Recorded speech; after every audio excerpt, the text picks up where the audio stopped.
kape na tanim ko, yung native na kape. Kuha na rin tayo ng panggulay na puso.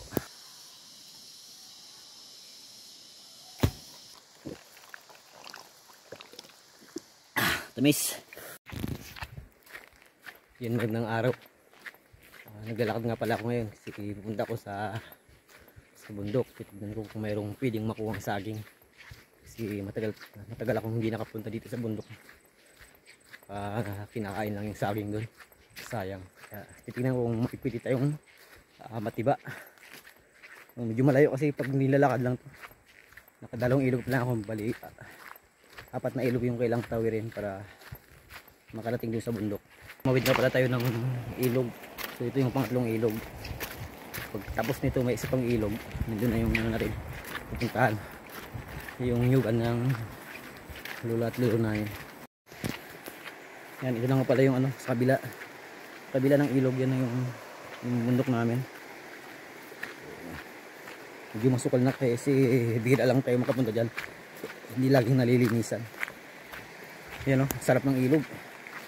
Sarap maligo. Pwede rin iniman yung ilog dito kasi medyo malinis talaga yan. Malinaw.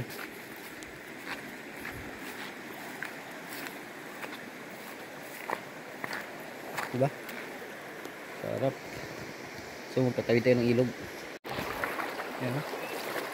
Sarap maligo sa ilog na malinis. So ayan,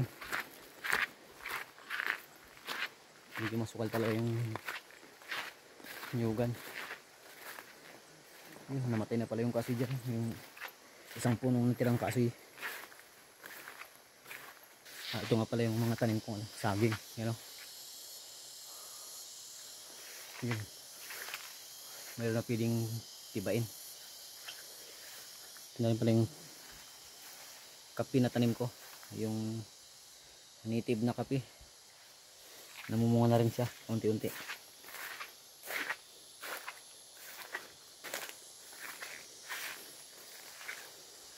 Ayun, pwede na rin yan. Titibayin natin.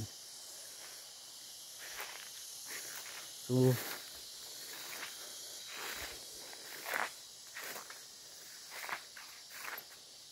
namunga na rin pala yung tanim kong lakatan niya.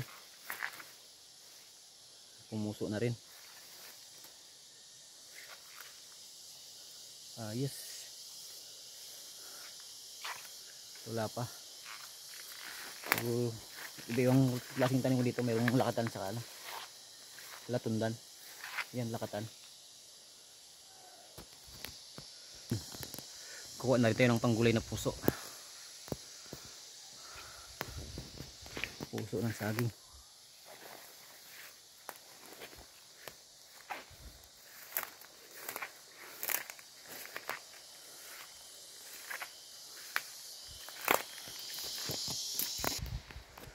Mayroong buko.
Yan o.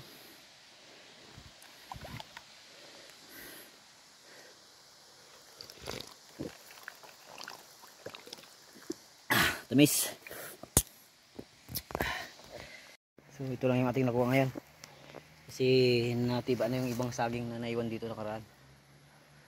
So, marami pa namang mga kasunod. Pagbalik na lang natin ulit. Tapos magtatanim tayo ng ganitong klase ng saging. Ito yung saging na ano, meron siyang buto. Pero matamis naman pag hinog na talaga.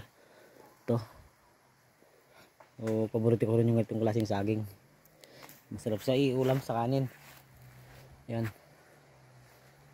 Masukal yung ano. Bukid. Wala nang naglilinis kasi. Kaya masukal talaga. So sa susunod na taon, dito tayo magtatayo ng kubo at magtatanim tayo ng iba't ibang klaseng mga gulay, saging, kahit ano. Dito tayo mag-i-stay pagtapos natin sa trabaho natin. Magpapahinga kasi ako sa trabaho kaya babalik muna ako ng bukid.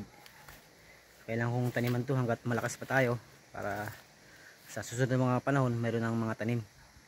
So, marami naman siyang tanim ng nyug. Kailangan natin dagdagan ng mga fruit trees or yung ibang mas mabilis nating mapakinabangan. Tulad ng saging, papaya. Ayan. So, magtatanim na rin tayo ng mga kamote para sa ating dagdag na hanap buhay. Ayan, magandang araw po. Sana masuportahan nyo rin po yung aking vlog sa buhay bukid. Ayan. Buhay farmers, buhay bukid. So sana kung bago ko lang po kayo napadaan dito sa aking channel, huwag nyo na rin po sanang kalimutang mag-like or manood ng videos. Ayan. Maraming salamat po. Mag-ingat po tayo lagi kasama po ng ating buong pamilya. Ayan. Ayan, umuusok na.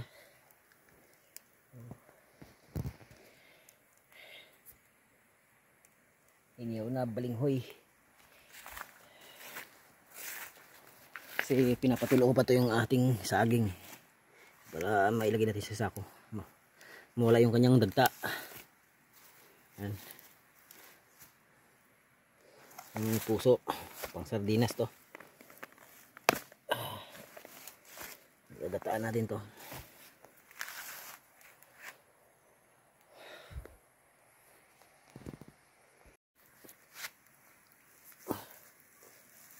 Malapit na maluto yung ating kamote.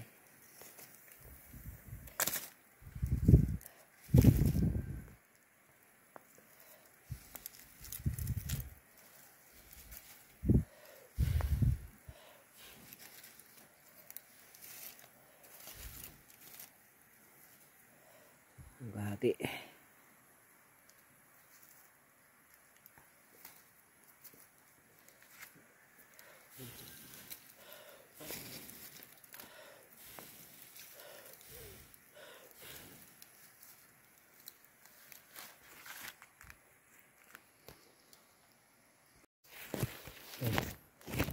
Lagay na natin sa sako uulan na matilim na yung bundok. Kailangan nating bumaba kasi baka bumaha. So bukas o mamayang pag ikot dun sa baba magtatanim ako ng ilang punong kamote para meron tayong pang merienda.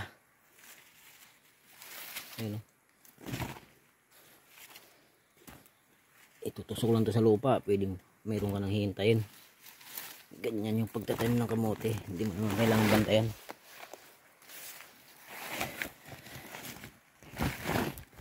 Mayroon pang puso na mauulam tayo at saging. Ayun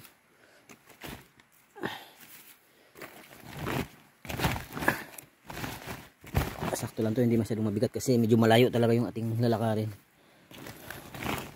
Tatawid tayo ng 4 na ilog o tayo makarating sa kalsada doon sa bahay namin sa highway.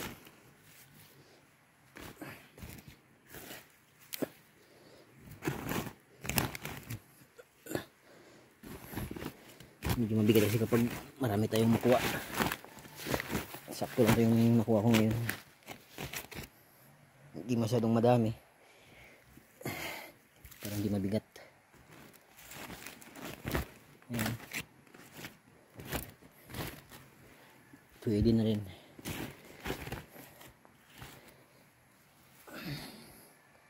Ayos.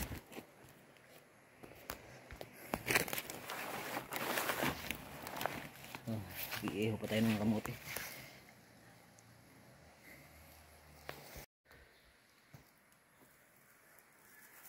Yun, oh. Ang bango. Ang bango ng ating inihaw na kamote. Yan. So, pauwi na rin ako ngayon. Kasi bubuhos na yung ulan. Maliligo na rin tayo sa ilog habang nagpapahinga.